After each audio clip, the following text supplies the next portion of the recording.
mwyn rhannu prosiect i chi wedi creu ar Google Sites gyda rhywun arall, bydd rhaid i chi rhannu a chyhoeddi'r wefan. Ar hyn o bryd dim ond fi sy'n gallu gweld y wefan fy hoff lefydd. Felly'r peth cyntaf fi'n mynd i wneud yw clico ar y person bach a arwydd plus ar dop y sgrin. Bydd ffenest newydd yn agor gyda dewisiadau rhannu.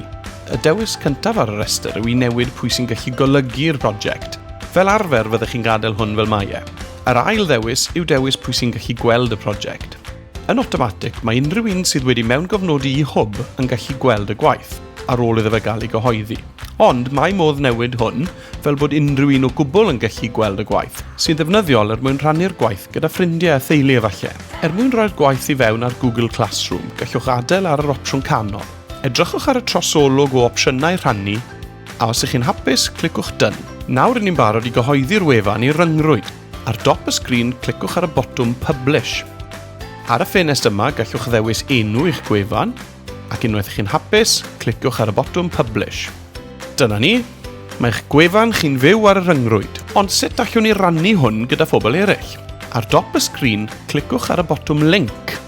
Nawr dewiswch Copy Link, a gallwch rannu'ch gwefan gyda pwy chi eisiau. Yn yr enghraifft yma, dwi'n mynd i ddangos i chi sut allwn ni roi'r link yma i fewn ar y seiniad Google Classroom. Ar y seiniad, clicwch Add or Create, yna dewiswch Link.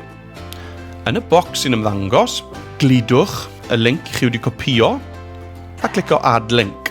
Bydd eich gwefan Google Sites yn awr yn cysylltu i'r seiniad a dyna gyd sydd angen yw clicio Hand In. Diolch am wrando.